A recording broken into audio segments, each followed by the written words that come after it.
Ya hemos estado viendo en el tema anterior sobre el código genético, la importancia que tiene esto en la identificación de cada uno de los aminoácidos que van a formar la proteína. Y hay que empezar, antes de empezar con la descripción de lo que es la síntesis de proteínas, hay que considerar algunos aspectos, entre ellos, por ejemplo, algunos en general que lo vamos a ver en este momento y a continuación también algunas características de los ribosomas que van a ser los espacios físicos donde donde se va a producir todo el proceso con todas las reacciones que esto implica que van a dar lugar a la síntesis de proteínas.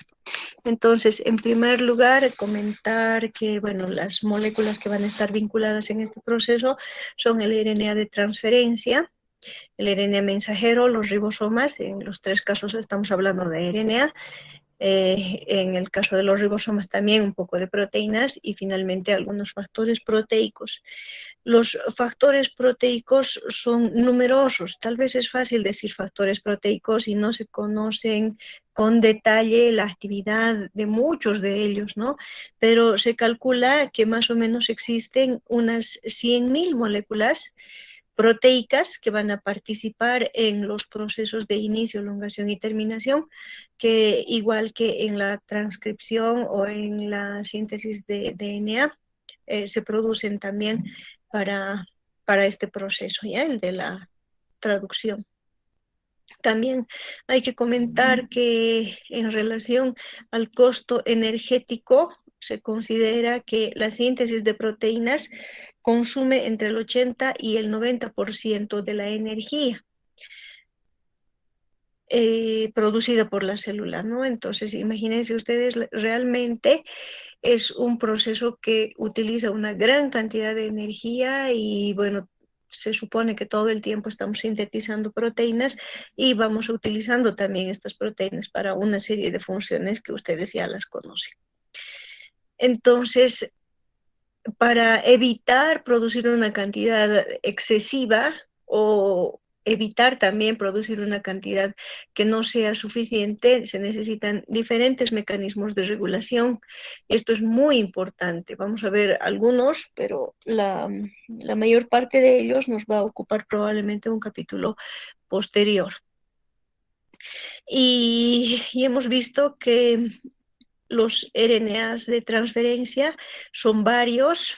Hemos visto aproximadamente 31, que sería lo mínimo que vamos a utilizar, que se van a activar a través de la adquisición de un aminoácido y con eso se va a conocer como RNA de transferencia activado.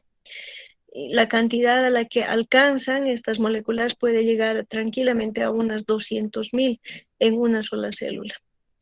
¿Y qué más? En relación a los ribosomas, ustedes saben también que tenemos una gran cantidad de ribosomas, que es el tipo de RNA más abundante en la célula. Y finalmente el RNA mensajero, que tiene la característica de sobrevivir durante muy poco tiempo, algunos pocos segundos, algunos alcanzan a minutos, la mayoría alcanza a minutos nada más, y después de eso terminan siendo eliminados, ¿no? Bueno, eso en términos generales. En relación al ribosoma, el ribosoma se caracteriza por estar constituido por dos subunidades, una subunidad mayor y una subunidad menor. Se ha encontrado ribosomas en diferentes tipos de organismos unicelulares y obviamente también los pluricelulares. Y hay pequeñas diferencias, especialmente en relación al tamaño, como vamos a ver más adelante en un cuadrito. Entre la subunidad mayor y la subunidad menor se han identificado lugares que van a ser los responsables de permitir que se unan los aminoácidos entre sí. La subunidad menor es la responsable del reconocimiento de cada uno de los codones del RNA mensajero. ¿Ya? Entonces vamos a ver que el RNA mensajero se va a conectar con esta subunidad menor. Ayer ya habíamos hablado de la subunidad Shine-Dalgarno, y dicho sea de paso, Shine-Dalgarno ayer les mencionaba que procedía de dos autores, es el apellido que tienen dos autores, de nacionalidad australianos, en ambos casos. El primero es John Shine y el segundo es Lynn Dalgarno, ¿ya? Y en honor a ellos es que se le ha dado este nombre a esta región. Entonces, a través de esa región, Shine-Dalgarno, que está más o menos a unos 10 nucleótidos aguas arriba del codón de inicio, se va a producir la interacción con la subunidad menor del RNA ribosómico 30S en el caso de las bacterias. También vamos a encontrar una región en el mismo en la misma subunidad menor que va a tener la posibilidad de conformar una región más grande donde se va a unir, donde va a haber el reconocimiento de cada uno de los RNAs de transferencia. Ahora, este espacio, digamos, de reconocimiento al RNA de transferencia lo va a formar cuando se una, se ensamble con el RNA ribosómico que está formando la subunidad mayor. Ustedes pueden ver aquí centro activo, GTPasa, movimiento del RNA de transferencia y RNA mensajero. Entonces, estas regiones se van a acoplar, obviamente, y eso va a permitir no solamente ir leyendo los distintos codones del RNA mensajero, sino también translocando el RNA mensajero para que en cada movimiento un nuevo codón pueda ser leído, y bueno, también se vayan uniendo los RNAs de transferencia que han sido cargados y que tienen que depositar su aminoácido, ¿ya? ¿Y qué más? Aquí también vemos la subunidad menor acoplada ya a la subunidad mayor, y tal vez también vemos en relación a lo que está ocurriendo con el RNA mensajero y el péptido que está empezando a formarse, ¿no? Por eso se lo menciona aquí como péptido naciente. El RNA mensajero está entrando por una hendidura, un sitio específico entre las dos subunidades que va a constituir el centro activo o sitio activo donde va a ser leído el RNA mensajero. ¿Ya? Vale la pena también comentarles que en condiciones normales el ribosoma se encuentra desensamblado, es decir, las dos subunidades van a estar por lugares diferentes, si ustedes quieren, dentro de la célula, y el momento en el que tiene que sintetizarse la proteína, recién se va a producir el ensamblaje, pero antes de hacer eso, el RNA mensajero se va a unir a la subunidad menor. Y bueno, recién después se va a producir el acoplamiento de la subunidad grande, de la subunidad mayor, pero esto siempre guiado, digamos, por los factores de transcripción. En este caso van a ser los IF, especialmente el 1, el 2, como vamos a ver más adelante, y el 3. Ya vamos a ver cuál es la función que estos van a tener. Las subunidades nosotros estamos acostumbrados a dibujarlos como dos redonditos nada más, pero como ustedes están viendo no tienen precisamente esa estructura. Se ha descrito más bien esta estructura que en el caso de la subunidad grande parecería algo así como una mano, ¿no? Y se ha descrito algunas regiones dentro de la subunidad mayor o grande. Aquí, por ejemplo, vemos una cresta a la que se le ha dado el nombre de canto, una protuberancia central, un tallo, y entre este canto y esta protuberancia ustedes pueden ver una escotadura que tiene mucho que ver con la actividad que va a cumplir esta molécula. Lo mismo, aquí tenemos otra escotadura que se está produciendo entre el tallo y la protuberancia central.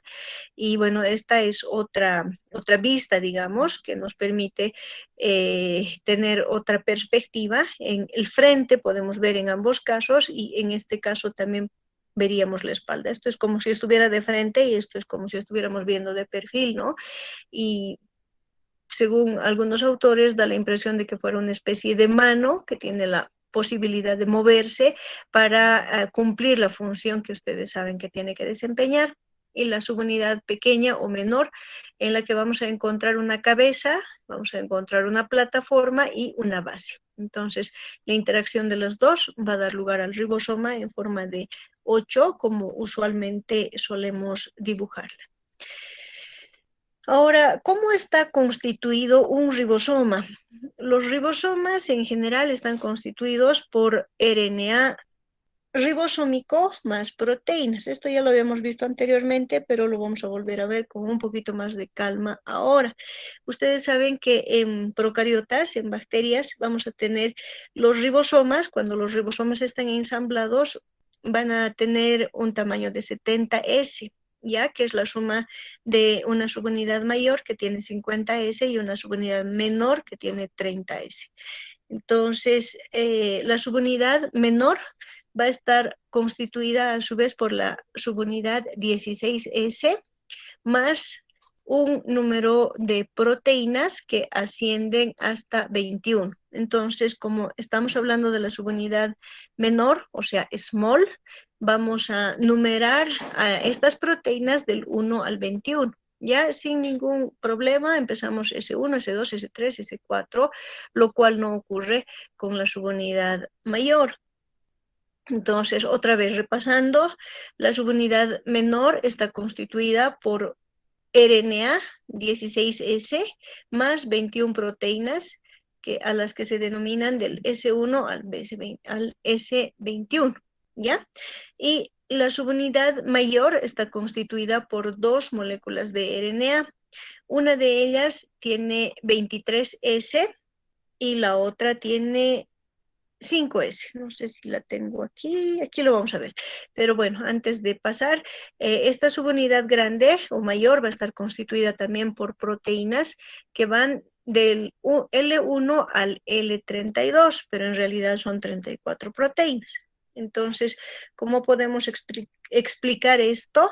Resulta que tenemos casi de todas una sola, pero en algunos casos, como la L7 y la L12, tienen hasta 4 unidades. Entonces estaríamos aumentando ya el valor, ¿no? Por ese lado, pero, y con eso llegaríamos hasta 34 proteínas, 36 proteínas. Pero resulta también que hay una de las proteínas, específicamente la L7, que tiene la característica la L8 más bien, la L7 y la L12 son las que tienen 4 subunidades, ¿no ve? Y la L8 es más bien la que está conformada por la L10, L7 y L12.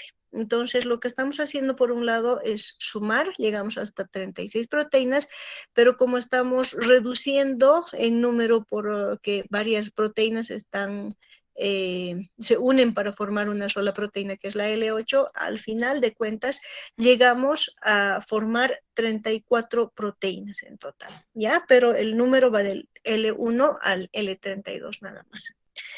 Y bueno, esa es la subunidad mayor de las proteínas, esa es la subunidad mayor de las bacterias más bien.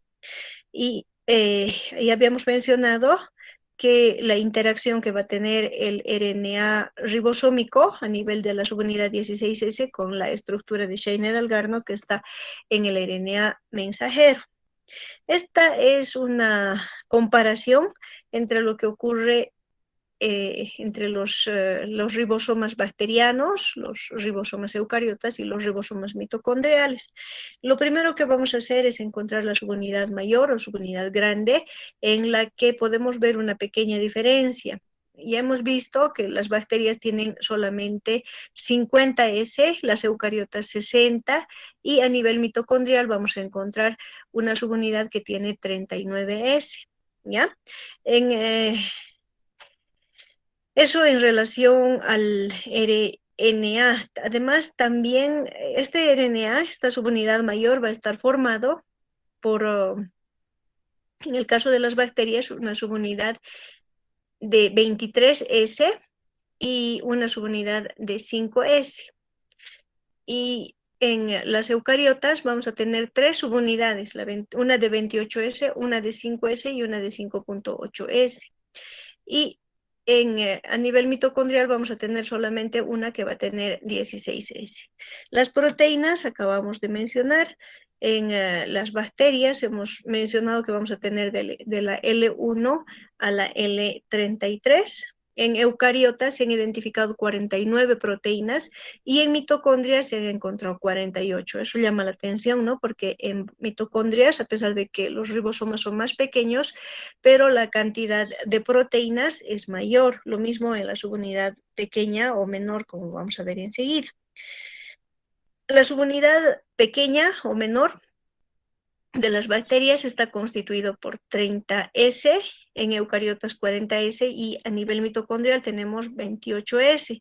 Estas subunidades a su vez están constituidas por 16S en las bacterias, o sea, RNA 16S, ¿no? Y también vamos a tener proteínas que van de la S1 a la S21.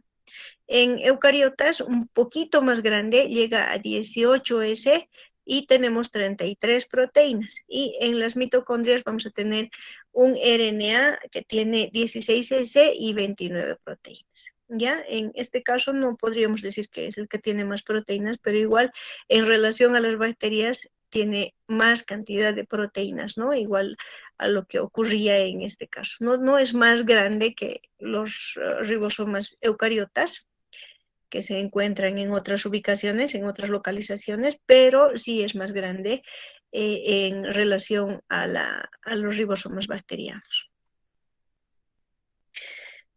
Hay algunas otras diferencias más entre los ribosomas eucariotas y procariotas. En primer lugar, se menciona que en los ribosomas eucariotas tendrían algunas otras funciones más que obviamente tienen que estar igual relacionadas con, digamos, con la síntesis de proteínas, pero se le ha dado una mayor, digamos, precisión a las subunidades que van a conformar los ribosomas eucariotas. Por otro lado, en los ribosomas eucariotas, ustedes han visto que no existe secuencia Scheiner-Dalgarno.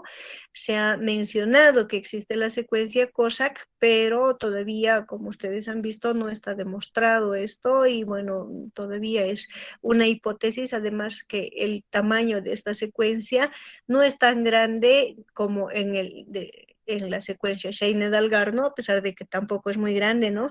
En la secuencia Scheiner-Dalgarno, ustedes han visto ayer que puede tener unos 4, 5, 6 nucleótidos, en algunos casos un poquito más, pero se supone que esta secuencia tiene que ser frecuente, digamos, en las diferentes especies, por eso decimos que son secuencias bien conservadas. En cambio, en la secuencia COSAC se ha visto unos 2 nucleótidos que no varían, por eso es que todavía está en duda, no hay certeza de que esta secuencia sea análoga a la secuencia Scheiner-Dalgarno. ¿Qué más? Seguimos en eucariotas. Dice, tiene capacidad de enlace a la membrana del retículo endotelial. ¿Por qué esto? ¿Por qué es una diferencia? Porque ustedes saben que en las bacterias no existe retículo endotelial, al igual que otras organelas. Entonces, en algunos casos van a ver ustedes que los ribosomas se acoplan al retículo endotelial. En otros casos quedan dispersos en el citoplasma y en otros casos más bien están tapizando el núcleo. Lo vamos a ver enseguida. Ya en cambio, ¿qué ocurre en los ribosomas bacterianos? Van a estar en general libres en el citoplasma de la célula, porque ustedes saben que no tenemos ni organelos ni un núcleo verdadero, o sea, no hay membrana a que acoplarse, ¿no? Ya hemos mencionado que son más grandes y que tienen más proteínas y que algunas proteínas están unidas conformando complejos. Eso no habíamos mencionado, pero lo vamos a ver más adelante. Por otro lado, los ribosomas procariotas dice, es ventajoso que proteínas tengan funciones múltiples, porque esto también va a estar relacionado con el mismo proceso. Pero cuando hablamos de funciones múltiples, nos referimos a de diferentes actividades que se van a realizar para poder efectuar de la mejor forma posible la traducción. Muchas proteínas del ribosoma están en varias copias, dependiendo del estado de crecimiento de la célula, lo cual es una ventaja, porque si en algún momento se llega a producir una degradación de una de estas proteínas por mutación, digamos, entonces tenemos con qué reemplazar. Pero esto también nos indica la importancia que tienen estas proteínas, ¿no? Porque ¿de qué molécula tenemos muchas copias? No es muy frecuente escuchar esto, pero esta es una de las características importantes de estas proteínas, probablemente debido a la importancia que tiene. Con esto volvemos tal vez a uno de los conceptos que mencionábamos al principio de la clase, que decía que entre el 80 al 90% de la energía está destinada a la síntesis de proteínas, ¿no? Entonces, con esto estamos confirmando la importancia que tiene este proceso dentro de la célula. Y finalmente dice que algunas proteínas están modificadas, acetiladas. Y ustedes saben que este tipo de modificaciones tienden a regular, a producir una regulación del proceso en el que van a participar, ¿no? En este caso, si estamos hablando de proteínas acetiladas, probablemente están relacionadas con la detención eventual del proceso de traducción o la estimulación para que se pueda producir traducción en el momento en el que sea necesario. A nivel experimental se han intentado hacer algunos tipos de estudios.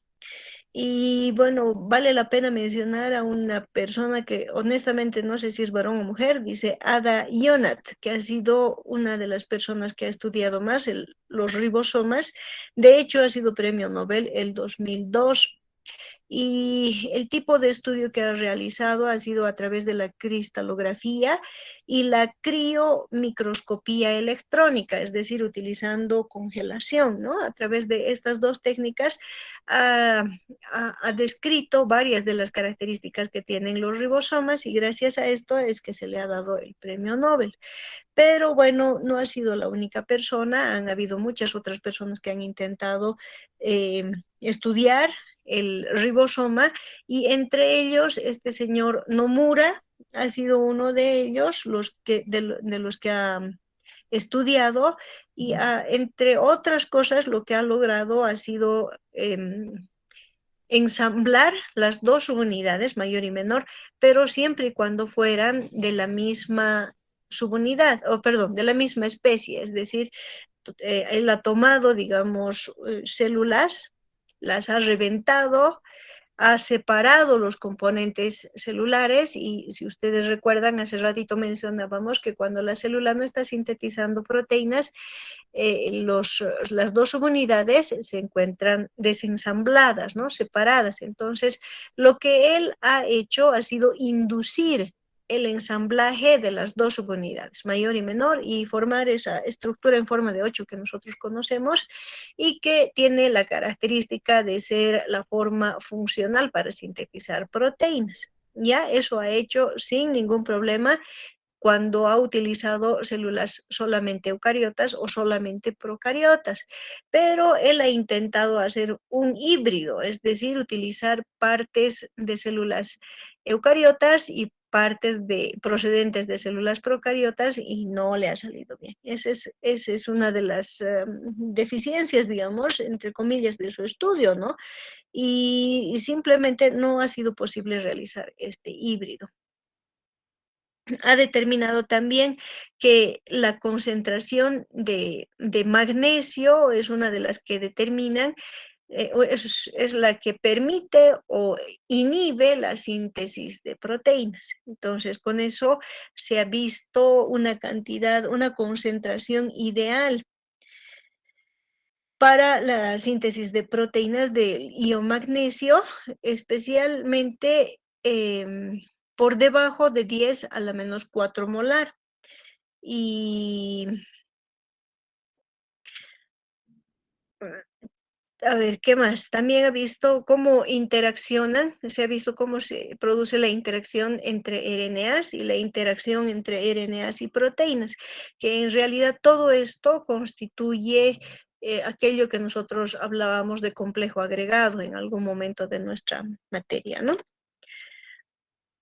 Sobre algunos aspectos más de la estructura física de los ribosomas, podemos mencionar que tienen la característica de identificar a las proteínas que van a enlazar a las moléculas de RNA ribosómico, y también se va a producir la identificación de regiones de enlace de proteína, que a esto me estaba olvidando comentarles, es otra de las estrategias que se han utilizado para el estudio de los ribosomas, que en este caso el footprinting es una estrategia muy interesante porque a través de ello y con la colaboración, con la participación, más bien con el uso de la secuenciación, se ha podido determinar con mucha certeza la secuencia de nucleótidos que forman parte del RNA ribosómico. Y también se ha utilizado otro tipo de estrategias, por ejemplo, utilizando las enzimas de restricción. Esta es una técnica que la habíamos visto anteriormente. Se ha protegido regiones específicas del RNA ribosómico y después de eso se ha utilizado enzimas de restricción. Entonces, todos los lugares que no estaban protegidos han sido digeridos por las enzimas de restricción, y de tal manera que se ha logrado separar las proteínas, por un lado, para estudiarlas por separado, y también se ha logrado mantener, digamos, libre de la actividad de las nucleasas a regiones específicas del RNA. Después esas regiones han sido estudiadas de diferente manera, ¿no? Entonces, para estudiar a los ribosomas se ha utilizado una serie de estrategias, y al final, obviamente, lo último que se ha hecho ha sido el mapeo de proteínas y para ver la secuencia de nucleótidos que estarían formando la estructura de cada una de las proteínas que habíamos mencionado, de las 34 proteínas en el caso de la subunidad mayor del ribosoma bacteriano, por ejemplo, 21 en el caso de la subunidad menor, y bueno, todas las que podríamos mencionar también a nivel mitocondrial y de las células eucariotas, ¿ya? Entonces son varias técnicas, varias, entre las que se han utilizado, reitero, la cristalografía, la criomicroscopía electrónica, la difracción de rayos X, difracción de neutrones, la inmunoelectromicroscopía, y bueno, con esto se ha realizado la identificación de las proteínas que están enlazadas con el RNA, y se ha hecho la secuenciación tanto de los nucleótidos del RNA como de los aminoácidos de las proteínas, y también se han utilizado anticuerpos para poder ampliar, digamos, un poco la información sobre el RNA, sobre la estructura específica del RNA y las proteínas que van a estar conformando eh, la estructura, ¿ya? ¿Y qué más? Bueno, eso en relación a los ribosomas. Aquí un poquito más, algún detalle más. Esto en relación a la ubicación que tienen los ribosomas. Y ya habíamos mencionado que en las bacterias simplemente están dispersas en el citoplasma, pero en las células eucariotas se han encontrado relacionadas con el retículo endoplasmático rugoso, de ahí viene el nombre, ¿no ve? Y aquí podemos ver cómo la estructura, esa estructura rugosa que le van a conferir al retículo endoplasmático, y además también vamos a ver en relación con la membrana nuclear. Y lo que aquí falta, y que probablemente sea esto, es los ribosomas que se encuentran libres. Cada uno de estos tiene una función, no es al azar, no es que, bueno, no tiene dónde pegarse y entonces se queda en el citoplasma, no es así. Esto obedece más a una cuestión funcional, y lo vamos a ver un poquito más adelante. Y bueno, aquí tenemos tal vez otro dibujito que nos muestra básicamente lo mismo, los ribosomas, en qué lugar podríamos encontrar, ¿no? Y que están adosadas al retículo endoplasmático, están adosadas al núcleo, tal vez aquí se ve un poquito algunos, y también algunos que se encuentran libres en el citoplasma. Y bueno, ¿qué más? También vale la pena mencionar que, bueno, aquí vamos a ver, un segundito, por favor. También vamos a ver, tal vez me estoy pasando, aquí hay unas imágenes bastante interesantes en las que nos muestran un polipéptido que está enlazando a los ribosomas, pero este polipéptido está atravesando el poro que se llama el poro nuclear. Entonces, de esta manera, y lo mismo va a ocurrir a nivel del retículo endoplasmático, van a quedar bien adheridas a cada una de las membranas, ¿no? Y en este caso estamos hablando, por ejemplo, del lumen del retículo endoplasmático y vemos estas proteínas, unas proteínas muy largas, pero al final por eso se llama anclas, ¿no? Por eso se conoce como anclas a estas proteínas porque tienen la característica de adherir firmemente a los ribosomas para que permanezcan sobre esta estructura. ¿Y qué más? ¿Cómo se produce la síntesis y maduración de los ribosomas? Lo habíamos visto también anteriormente y hemos visto cuáles son las subunidades que se van a producir. Si estamos viendo un núcleo, se supone que estamos hablando del RNA ribosómico, pero de células eucariotas. Entonces, habíamos mencionado que vamos a tener principalmente dos sitios donde se van a producir, donde se va a producir estos RNAs, los pre-RNAs, ¿ya? El primero, y tal vez más importante porque se sintetiza mayor cantidad de subunidades, es el nucleolo. En el nucleolo se va a sintetizar a partir del DNA una subunidad de 47S, que es el precursor de las siguientes subunidades. Entonces, sintetizamos una subunidad grande de RNA y a partir de esa subunidad grande se va a producir un clivaje que va a dar lugar a estas subunidades que van a ir a formar parte a su vez de la subunidad mayor. Vamos a tener la 18S, 5.8S y la 28S, ¿ya?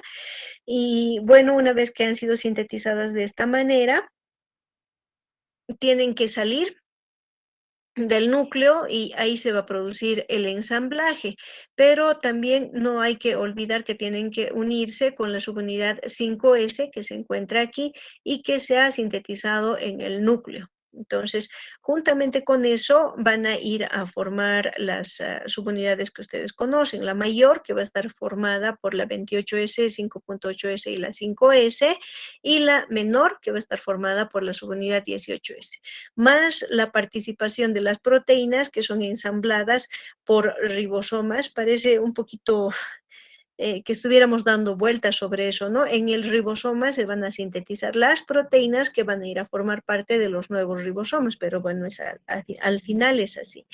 Entonces, ahí es que dentro, perdón, no sé, creo que les he dicho al revés, dentro del núcleo, no fuera del núcleo, dentro del núcleo se va a producir el ensamblaje. En el nucleolo se sintetiza otra vez, perdón, el pre-RNA, se cliva este RNA y sale del nucleolo al núcleo.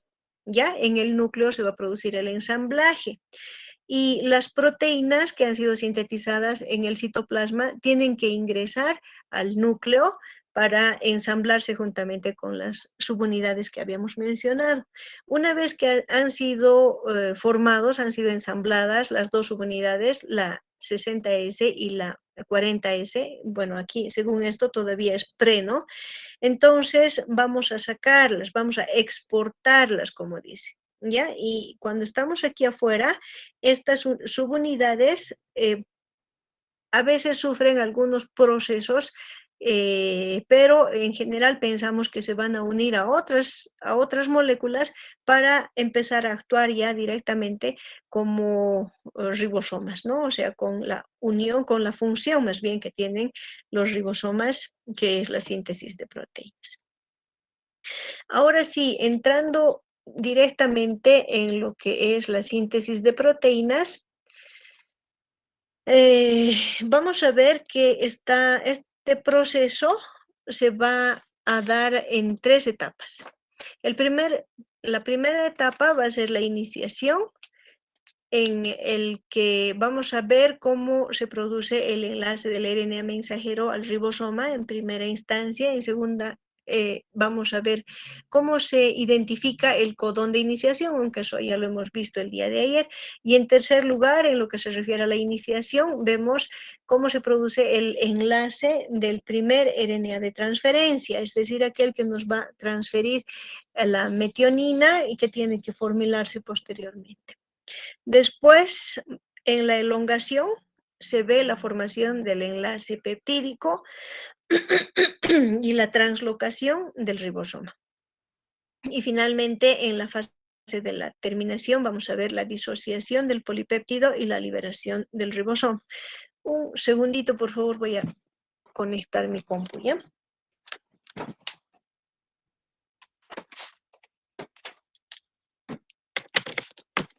Si tienen alguna pregunta hasta ahí, por favor.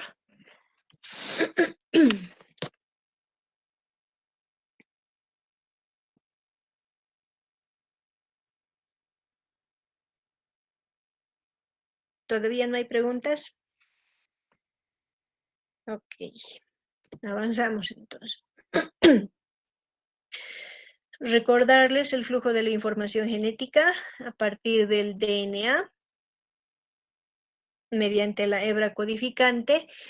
Vamos a sintetizar un RNA mensajero y el RNA mensajero tiene que viajar hasta el citoplasma, hasta el lugar donde se encuentran los ribosomas, y en los ribosomas van a dar lugar al polipéptido, ¿no? Es el flujo de la información genética que fue planteado por Crick hace más de medio siglo ya, unos 70 años más o menos, ¿no? Ya pasó mucho tiempo desde que él habló de esto, 60 y algo de repente. Pero bueno, ya es mucho tiempo y en todo este tiempo se ha confirmado y se ha amplificado toda la información que él pudo imaginar en ese momento.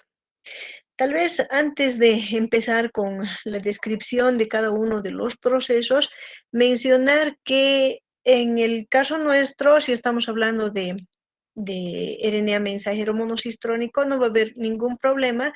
Como habíamos mencionado ayer, vamos a tener un sistema específico para un cistrón, es decir, para el inicio, la elongación, la terminación, ¿no? Pero en el caso de que de los RNAs mensajeros policistrónicos, entonces vamos a tener que organizar un complejo para cada uno de los cistrones.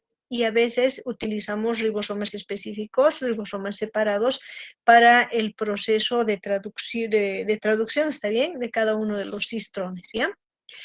Y bueno, entonces con esa introducción un poquito larga, ahora sí vamos a empezar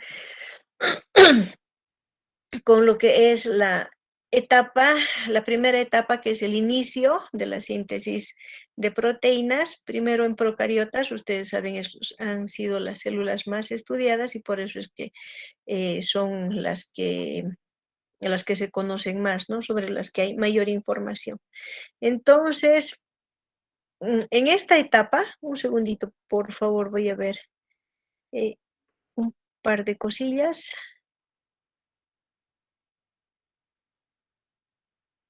Ya, para organizar. Entonces, al inicio de esta etapa vamos a tener la participación de factores de inicio de la transcripción, que son muchos en realidad. Hay una cantidad muy grande de factores de inicio, pero se ha descrito muy bien la actividad de tres factores de inicio. Estos son el IF1, IF2 y IF3. Pero lo primero que vamos a ver es la actividad del IF1 y el IF3. En el caso del IF1, tiene la característica de impedir que las subunidades 30S y 50S se unan en forma prematura. Es decir, que ustedes saben que se encuentran desensamblados y no sirve, no serviría de nada que estos dos se ensamblen si por dentro no se ha producido, o sea, si en el sitio, ¿qué se llama? Si en el sitio activo de los ribosomas no se ha unido todavía el RNA mensajero. ¿Ya? Entonces, para evitar este ensamblaje precoz o prematuro, es que se va a unir este factor de inicio, el IF3, y se va a mantener ahí como una cuña, digamos, para evitar que estas dos subunidades puedan ensamblarse antes de tiempo. Después de eso, vamos a ver que el RNA mensajero se va a unir a la subunidad 30S. Específicamente, ustedes saben que se va a producir el reconocimiento de la unidad 16S a la secuencia Shine-Dalgarno del RNA mensajero, ¿ya? Y esto se produce entre 4 a 9 residuos aguas arriba, del codón de inicio. Entonces, obviamente esta región puede variar un poquito. Según algunos autores pueden ser un poquito más de nucleótidos, en algunos casos menos, ¿no? Pero se plantea que puede llegar más o menos hasta unas 13 pares de bases la distancia y bueno, a continuación lo que tiene que pasar es que va a haber un desplazamiento hasta llegar al codón de inicio, ¿no?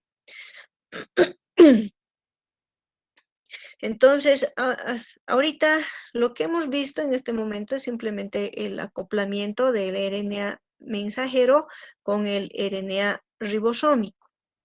O sea, RNA, está bien, a través de la secuencia Shine-Dalgarno.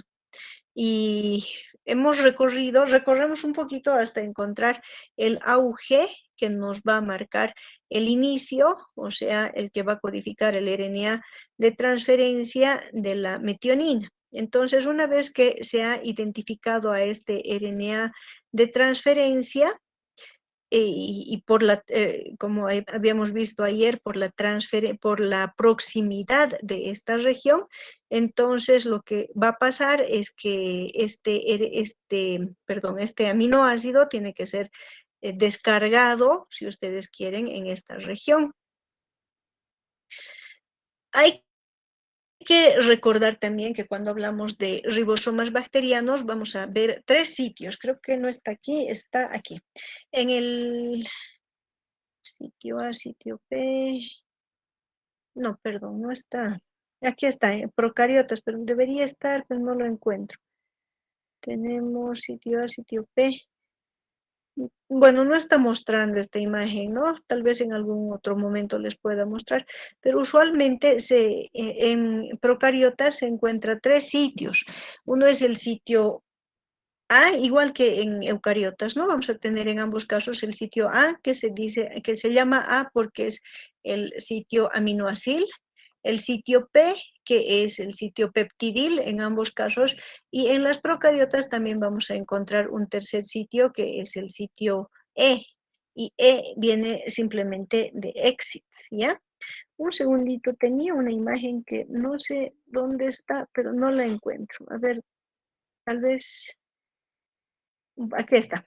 Este es, más adelante está, ¿no? Pero no importa, solamente para que ustedes me entiendan. No está mostrando muy bonito tampoco, pero igual, por lo menos tenemos aquí los 3 sitios, el A, el P y el E. El E, como les digo, es el lugar por donde va a salir, como dice su nombre, es exit, entonces por ahí va a salir el RNA mensajero que está siendo ya leído y también la proteína que está siendo sintetizada. ¿Y qué más? A ver,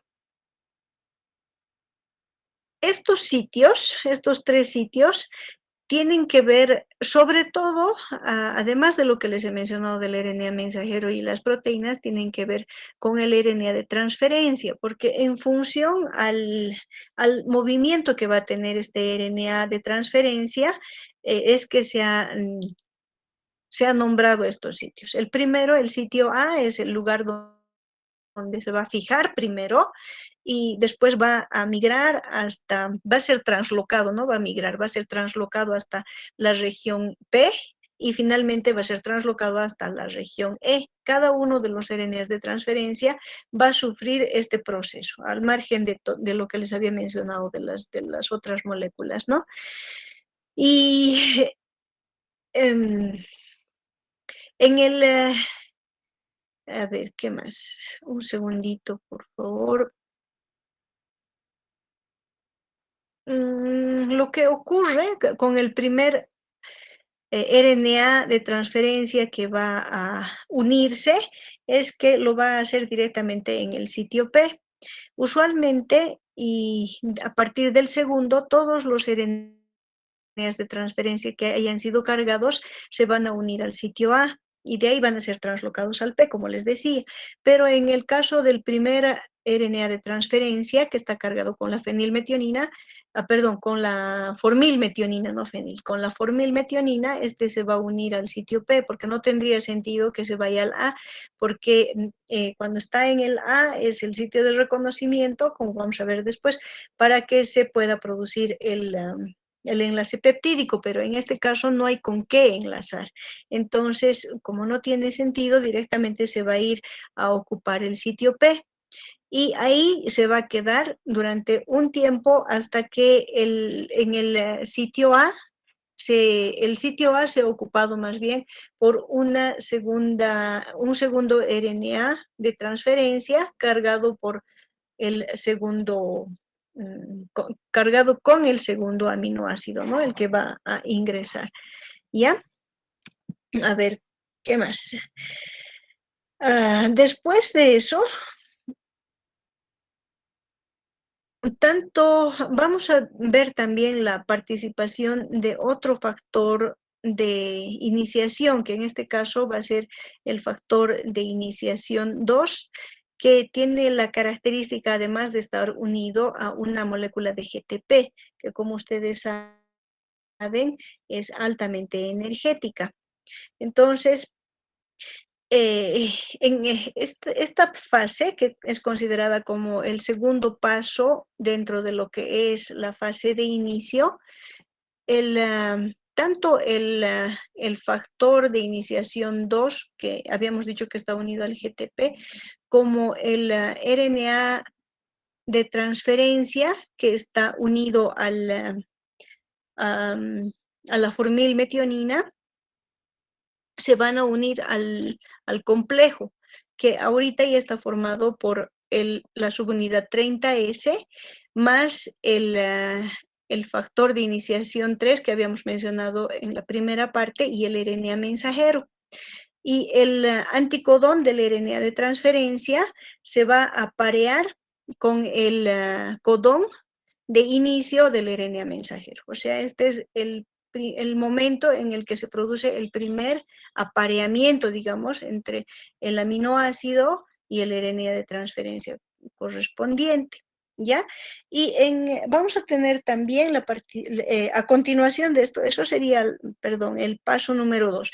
Ahora, en el paso número 3 del inicio, lo que va a pasar es que este complejo se va a tiene que aparearse necesariamente, tiene que terminar de ensamblarse con la subunidad ribosómica grande, o sea, la que estaba, digamos, un poquito relegada, la de 50S, porque el IF3 estaba unido. Entonces, para esto, lo primero que tenemos que hacer es sacar a este IF3. ¿Cómo lo sacamos? Generalmente para desplazar, para eliminar, para botar, si ustedes me aceptan el término, a cualquier molécula que esté acoplada, necesitamos energía. Y si ustedes recuerdan, habíamos mencionado que el IF2 se va a unir a este complejo, pero es ensamblado o unido a su vez a un GTP. Entonces, lo que va a pasar con el GTP es que se va a hidrolizar en GDP más fósforo inorgánico. Y cuando se produce la hidrólisis es como si estuviera produciéndose un pequeño estallido en el lugar. Ese estallido, entre comillas, va a ser lo que va a desprender de todo ese complejo que hemos formado al factor de iniciación 3, que era el que impedía que se acople, que se ensamble la subunidad mayor, ¿no ve? Entonces, como ya no está ocupado ese lugar, tranquilamente la subunidad mayor puede ensamblarse a todo el complejo y bueno, en este caso estaríamos pensando que ya está formada la subunidad ribosomal 70S y por tanto ya es una subunidad funcional. Y con esto, además, se han establecido bien los dominios, cada uno de los dominios.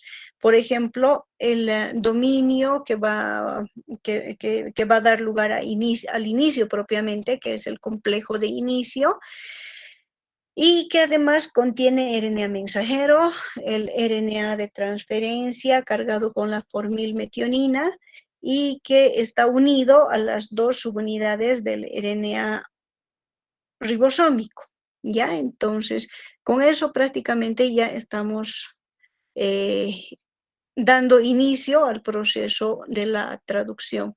No es así súper complejo, ¿no? Pero al final también hay que considerar que eh, tiene algo de complejidad. Entonces, para resumir un poquito, en un inicio tenemos todo desensamblado, cada una de las partes, digamos, están por su lado. Lo primero que va a pasar es que la subunidad 30S se va a unir al IF3 para evitar que se una la subunidad mayor. A continuación se va a unir a la unidad Scheiner-Dalgarno el RNA mensajero. Y a continuación el RNA de transferencia, pero y con eso ya estamos formando un complejo. Entonces, se une también el factor de iniciación 2, que va a estar acoplado al GTP. El GTP se hidroliza en GDP más fósforo inorgánico y eso desplaza o elimina al IF3. Y al desplazarse el IF3, entonces la subunidad 50S se va a poder acoplar. Y con esto va a quedar ensamblado el ribosoma que tendría un tamaño de 70S y que ya se considera como funcional. ¿Ya? Entonces, aquí ya no nos interesa tanto la secuencia Scheiner-Dalgarno porque ya nos ha servido para el reconocimiento. Lo que nos interesa en este momento es que el primer aminoácido ya está ocupando el lugar que le corresponde, que es el sitio P. Y en este sitio P se va a producir el primer enlace peptídico, pero eso va a ser parte ya de la siguiente etapa que va a ser la elongación. ¿Ya? Y a ver, ¿qué más en relación a esto? Tal vez para utilizar la información que está en esta diapositiva, mencionar esto que les decía al principio, que podía tener un tamaño un poquito más grande o un poco más pequeño, ¿no? La distancia entre la región Scheiner-Dalgarno y el AUG, que según este cuadrito es de 10 nucleótidos. Y bueno, en este caso estamos hablando de AUG, pero eventualmente, y esto tampoco tienen que olvidarse, por favor, es muy importante, se suele utilizar también el GUG como codón de inicio, ¿ya? Estamos hablando de bacterias, ¿no? Específicamente, en un 8%. El GUG codifica valina, pero eventualmente, en pocos casos, puede permitir el inicio del proceso de traducción y En muy pocos casos, en el 1%, vamos a utilizar el UUG como codón de inicio. Entonces, el más importante, el AUG, el 91%, según la suma de lo que estamos viendo, en el 8% el GUG y en el 1% el UUG. ¿Qué más? El complejo de preinicio, que es el que hemos descrito ahorita, necesita 3 factores de iniciación, el IF1, el IF2 y el IF3. El IF1 lo hemos mencionado muy poquito, pero es uno de los que se van a acoplar al principio, en el primer paso del inicio a la subunidad ribosómica 30S. Bueno, va a ser uno de los que va a contribuir, va a colaborar, digamos, también en el acoplamiento de los otros factores que hemos estado mencionando, no solamente factores, sino también RNA, sobre todo, ¿no? Ribosómico de transferencia. ¿Y qué más?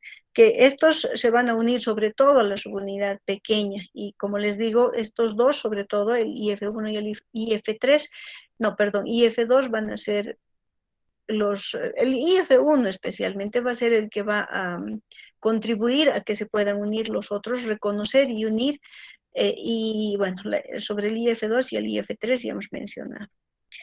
¿Y qué más? Ya hemos mencionado también que el RNA de transferencia está cargado con un aminoácido formilado, que es la metionina. Y esto ocurre tanto en bacterias como en mitocondrias y cloroplastos. Aquí hay una pequeña diferencia que la hemos visto anteriormente, no solamente en lo que se refiere a las características estructurales de los ribosomas, sino también a la presencia de esta secuencia que se conoce como secuencia COSAC en eucariotas, ¿no? Se los voy a sacar, esa imagen es muy... ustedes van a ver que hay mucha variación en lo que se refiere a la secuencia COSAC, pero de todos modos se la menciona. Este es un esquema de lo que ocurre, y este esquema, si no me equivoco, es del Harper. No estoy muy segura, mil disculpas, y esta imagen saqué el año pasado. No estoy segura si es del Harper o es del Leninger, pero en cualquiera de los dos está muy, muy, muy bien descrito todo este proceso.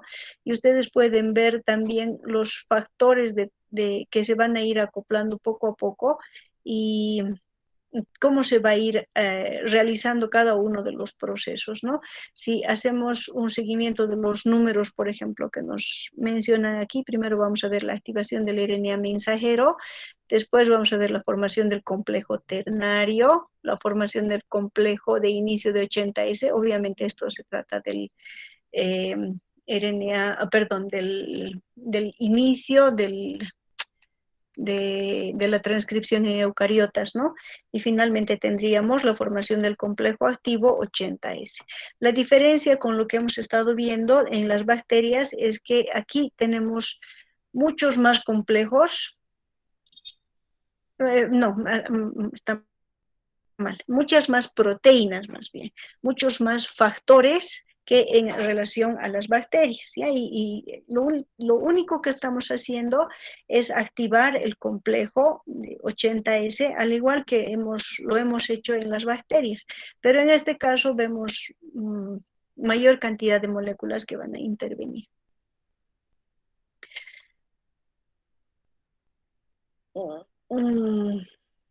En eucariotas, tal vez aquí hay un poquito más.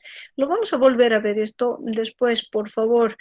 Una manera de repasar también, probablemente la siguiente clase. Si nos da hoy día, también no hay ningún problema, pero ahora me gustaría avanzar con la siguiente fase en lo que se refiere a la síntesis de proteínas en bacterias, ¿ya?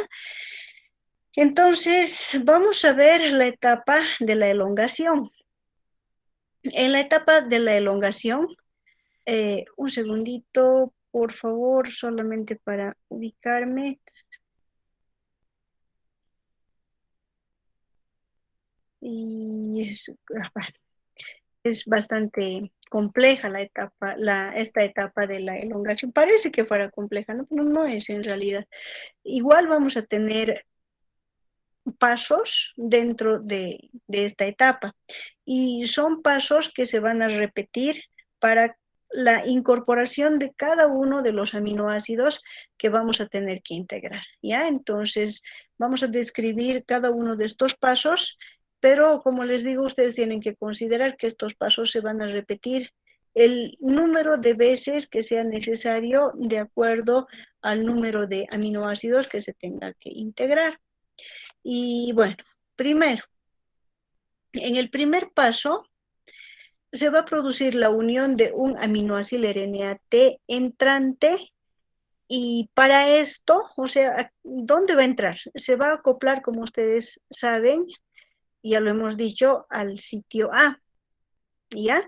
Y a partir de este sitio A, entre cuando el aminoácido entra, perdón, cuando el RNA de transferencia entrante se encuentra en el sitio A, se va a producir la, mm, mm, la formación del enlace peptídico con el aminoácido que se encuentra unido todavía a través del RNA de transferencia al sitio P.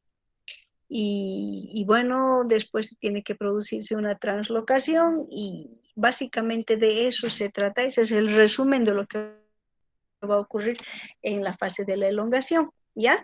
Pero como les decía, también describimos varios pasos en el proceso de la elongación. En el primer paso de la elongación,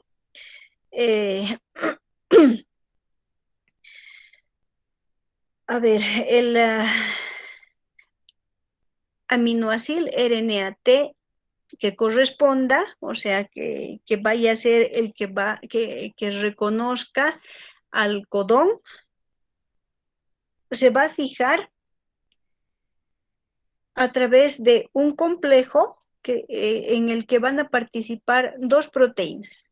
En este caso vamos a tener los factores de elongación y varios factores de elongación, ¿ya?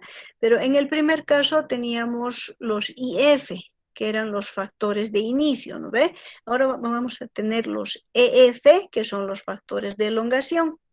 El primer factor de elongación que vamos a ver es el factor de elongación TU, que además va a estar unido a una GTP, a un GTP, a una molécula de GTP. Y este complejo, más bien, esta unión va a dar lugar a un complejo en el que, un complejo, más bien, perdón, un complejo formado por el aminoácido RNA-T, el factor de elongación TU y el GTP. Y esto así, con estas tres unidades, se va a acoplar al sitio A del RNA ribosómico que tiene 70S y que habíamos dicho que es la forma que se encuentra activada. Y ustedes saben la función de las moléculas como el GTP. El GTP, igual que en el anterior caso, en la fase de inicio, se va a hidrolizar en GDP y fósforo inorgánico y va a liberar al resto del complejo, es decir, el factor de elongación TU y el GDP del ribosoma tienen que ser eliminados, tienen que salir. ¿Para qué hemos formado ese complejo? El objetivo de formar ese complejo era poder integrarlo, incorporarlo al sitio A. Ese era el objetivo. Pero una vez que ya lo hemos hecho, hemos incorporado específicamente al RNA de transferencia que está activado, entonces el resto de los componentes tiene que ser eliminado y esa eliminación se produce a través de la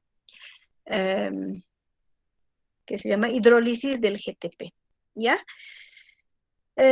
Ahora, ¿qué va a pasar con esas moléculas que han sido eliminadas? Específicamente el factor de elongación TU y el GDP. Por un lado, el factor de elongación TU va a ser liberado del GTP y va a tener la posibilidad de fijarse a otro RNA de transferencia que más adelante va a ser integrado otra vez, ¿ya? O sea, hemos dicho que para cada uno de los aminoácidos vamos a integrar un RNA de transferencia, ¿no ve? Y en este primer paso hemos visto que este factor de elongación participa en la integración del RNA de transferencia al sitio A. Entonces, una vez que ha sido eliminado, está libre, se suelta del GDP y está libre como para poder unirse a un RNA de transferencia nuevo que tiene que ser incorporado. Por otro lado, el GDP vuelve a fosfatarse y se transforma nuevamente en GTP. Y esas dos moléculas están listas para participar otra vez en el proceso.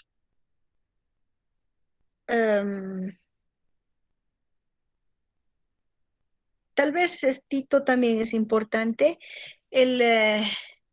para la reactivación del factor de elongación y del GDP, vamos a tener también la participación de otro factor. Y en este caso se trata del factor de elongación TS. Este factor de elongación TS va a ayudar, va a contribuir a que las moléculas que hemos mencionado puedan ser reutilizadas en los siguientes pasos. ¿Ya?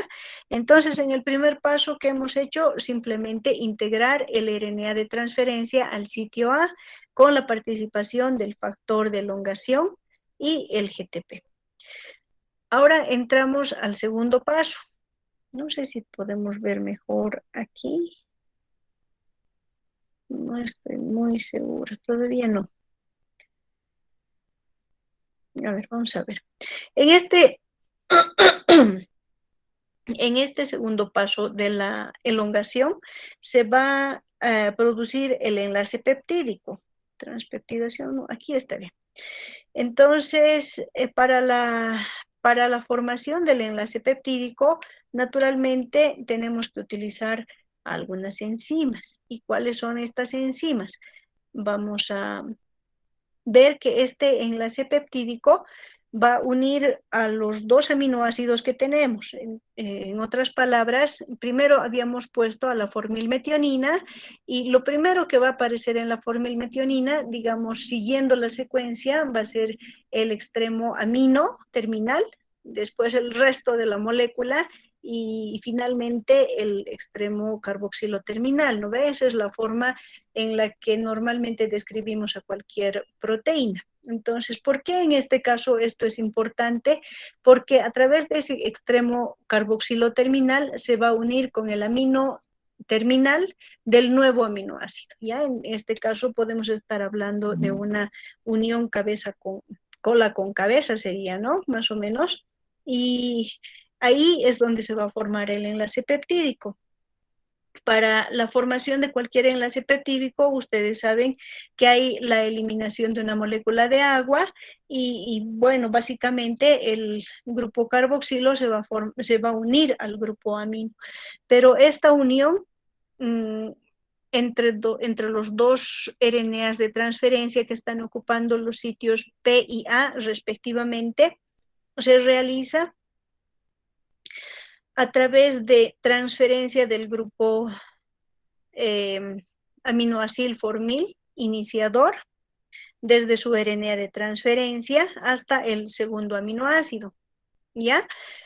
Que se encuentra en el sitio A. Y luego se va a producir el desplazamiento del RNA de transferencia al sitio P, pero esto con el propósito específico de formar el enlace peptídico. ¿Y qué más? Una vez que se ha formado el enlace peptídico, lo que va a pasar es que el primer RNA de transferencia va a ser separado. En otras palabras, el aminoácido es unido. Ustedes pueden ver esto aquí, ¿no? Este primer aminoácido, la metionina formilada, es unido a la alanina, en este caso, a través de todo este proceso que ustedes han visto. Y lo que pasa es que el RNA de transferencia ya está vacío. Aquí dice empty, ¿no? O sea, está desactivado. Entonces, ¿qué hacemos con este RNA de transferencia? Tiene que ser eliminado y esto es eliminado, es liberado a través del sitio exit. Para utilizar las imágenes que estamos viendo aquí, aquí tenemos un sitio que está en rosadito, que es el sitio P, y este es el sitio A. Habíamos dicho que en el paso 1, el RNA de transferencia que está cargado con la formilmetionina se va a ubicar en el sitio P directamente. Es el único que se une directamente al sitio P, ¿ya?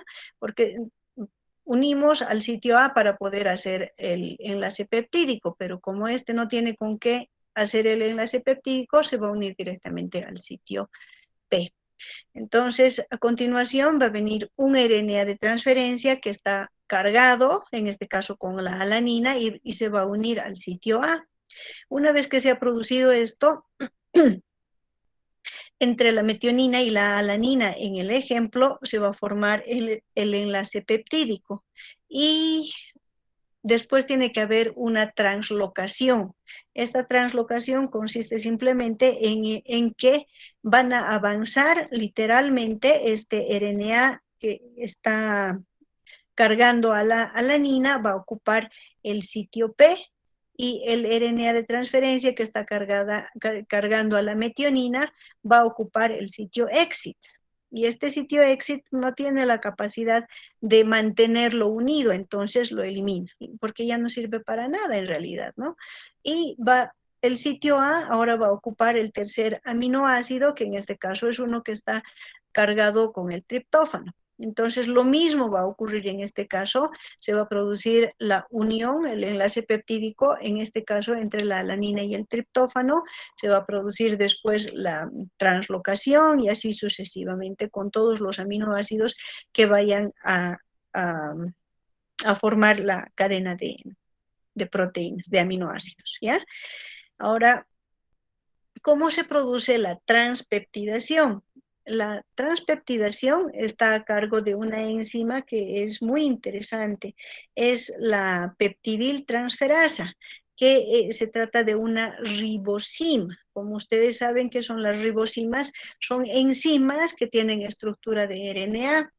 Y esta ribosima es parte de la estructura del RNA ribosómico. Como dice aquí, en procariotas se encuentra formando parte del RNA ribosómico de 23C, o sea, de la subunidad grande, y en eucariotas igual va a formar parte de la subunidad mayor, de la subunidad grande, porque se va a encontrar en la subunidad 28S, ¿ya?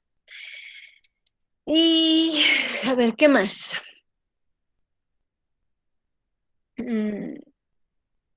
Bueno, eso creo que es todo en relación a la elongación. La translocación que ya hemos mencionado también y la participación de los factores de elongación. En este caso estamos viendo la actividad del factor de elongación E2, que va a ser uno de los que va a participar en la translocación. De todos modos, la translocación forma parte de lo que se ha descrito como paso 3, ¿ya? De la elongación. Ya habíamos mencionado algunos pasos anteriormente. En el paso 1, por ejemplo, habíamos dicho que se va a producir la unión del aminoácido entrante a al sitio A. En el paso 2, hemos dicho que se va a producir el enlace peptídico. Y en el paso 3 lo que está ocurriendo es que se va a producir la translocación. Entonces, para la translocación, el ribosoma va a desplazarse un codón sobre el RNA mensajero. No sé si es el ribosoma o es el RNA mensajero el que se desplaza. Bueno, lo importante es que hay un desplazamiento, ¿no?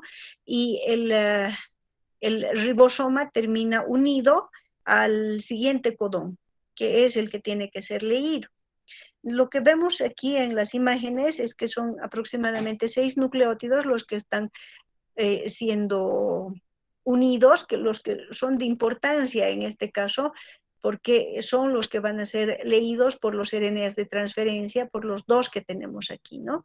Y bueno, en este paso se va a producir la translocación en relación al RNA mensajero.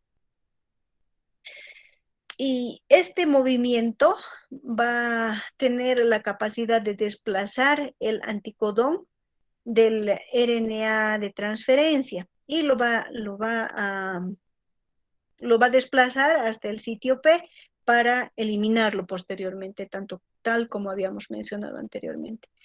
Y para que se pueda realizar con efectividad este proceso, vamos a tener la actividad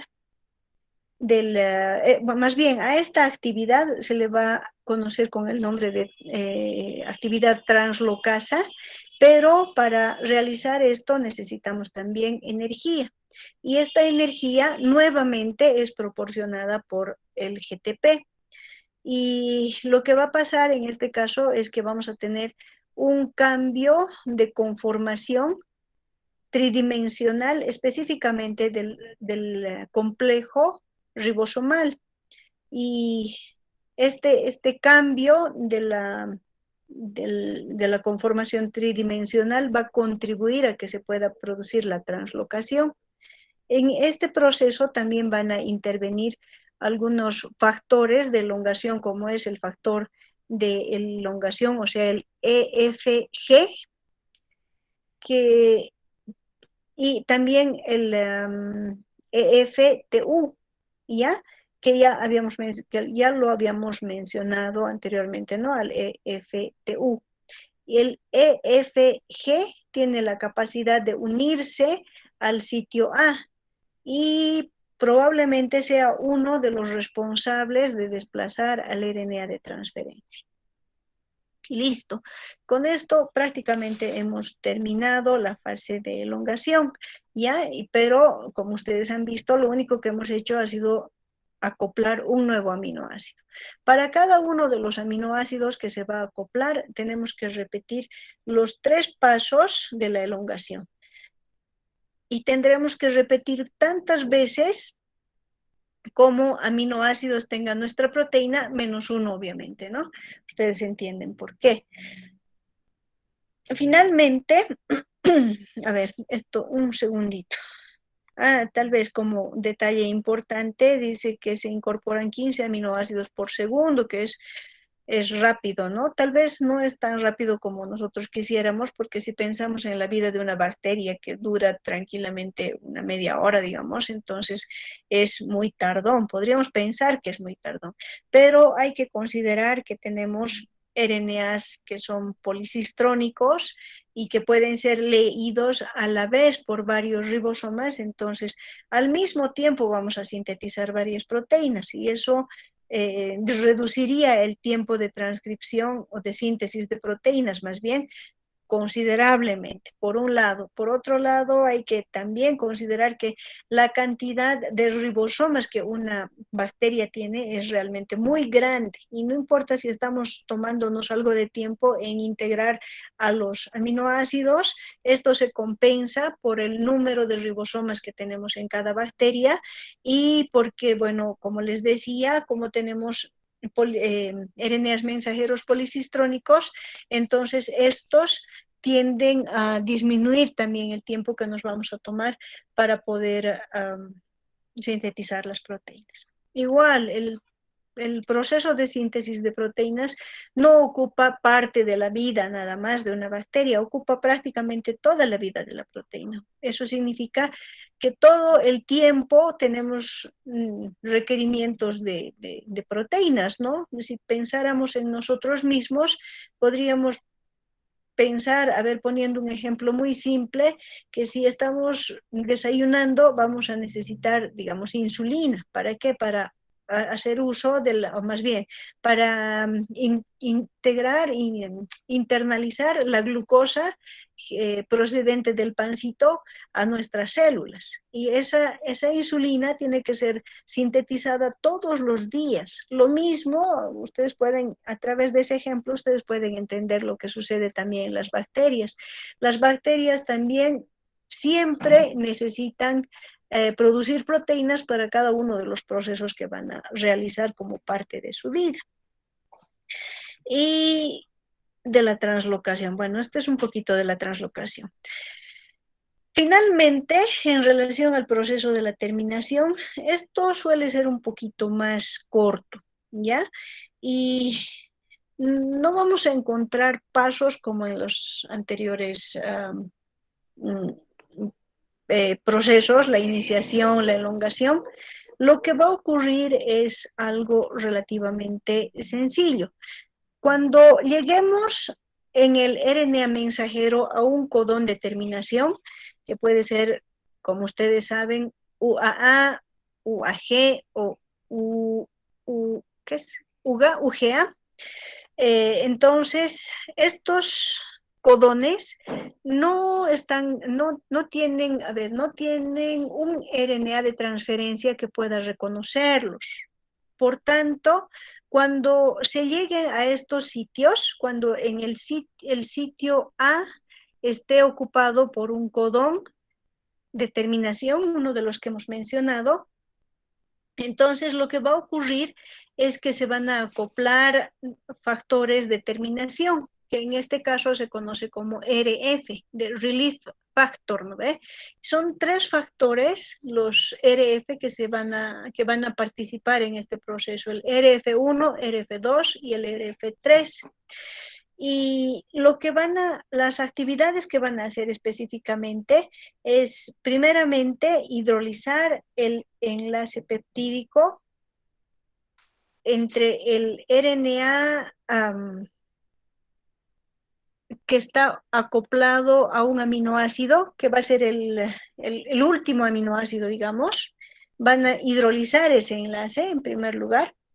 En segundo lugar, van a liberar al péptido.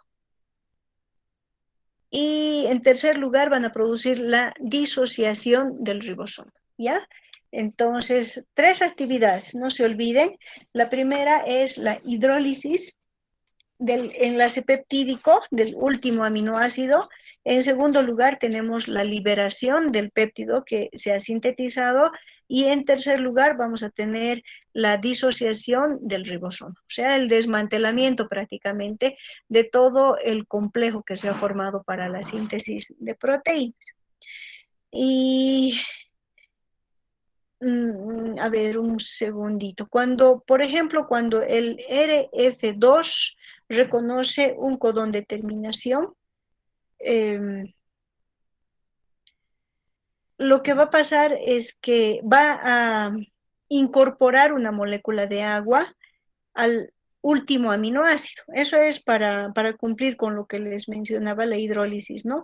Tenemos que integrar algo, tenemos que incorporar algo. Básicamente de eso se trata este proceso. Hemos visto que en estos 2 sitios, el A y el P, son súper importantes en lo que se refiere al crecimiento de la cadena. Pero cuando tenemos en el sitio A el codón de terminación, entonces, ¿qué vamos a integrar? Ya no podemos integrar un RNA de transferencia. Por eso, en las imágenes que ustedes están viendo, pueden ver un factor de liberación, un relief factor, que, bueno, son 3, ¿no? Los que van a participar en esto, el 1, el 2 y el 3, pero en este caso, sobre todo el 1 y el 2 van a ser los que van a tener la capacidad de integrar una molécula de agua, simplemente agua, y con eso lo que estamos haciendo es mantener, digamos, el grupo carboxilo terminal, que sería lo último que vamos a tener en la proteína, ¿no? Después de eso vamos a liberar la cadena, la proteína que ya, bueno, que ya se ha terminado de sintetizar, por lo menos en lo que se refiere a la composición aminoacídica, ¿ya? Y finalmente tenemos que producir el desensamblaje, y el desensamblaje se produce simplemente utilizando el GTP, que ustedes lo pueden ver nuevamente aquí. El GDP, bueno, ya saben cómo funciona el GDP. Entonces, como consecuencia de la actividad del GDP, de la hidrólisis del GDP, vamos a tener el desensamblaje en una de todo lo que nos ha quedado. Es decir, que por un lado vamos a tener la subunidad mayor, por otro lado la subunidad menor, el RNA mensajero que ya ha sido leído completamente, el último RNA de transferencia, que ha sido el que nos ha acoplado el último aminoácido, y finalmente tenemos también los factores de liberación que pueden quedarse unidos o no al GDP. Igual, aunque estén unidos, después se van a separar para poder volver a ser utilizados más adelante. En el proceso también ustedes pueden ver lo que ha ocurrido con el péptido que ha sido liberado, cómo se incorpora una molécula de agua para finalmente liberar a este RNA de transferencia, que era el último, digamos, que estaba acoplado a la cadena, ¿no? Al péptido que había sido formado. Por una parte, el RNA de transferencia tiene que liberarse del RNA mensajero que está siendo leído, y también a todo el complejo que hemos mencionado, pero por otro lado también tiene que liberarse del péptido. No se olviden que según Crick, esta era la molécula, una molécula adaptadora que a través de la cual se leía el RNA mensajero, ¿no? Como hemos descrito en todo este proceso. Y bueno, con eso termina el proceso de síntesis de proteínas en células procariotas. Y con eso creo que nuestra clase se está acabando, porque me parece que estamos sobre la hora. Entonces, si tienen alguna pregunta, la despejamos. De todos modos, el día viernes vamos a volver a ver el proceso, el mismo proceso, pero con células eucariotas, ¿ya? No se olviden, el día viernes tenemos el repaso del anterior tema que hemos visto, código genético, y bueno, nada más. Si tienen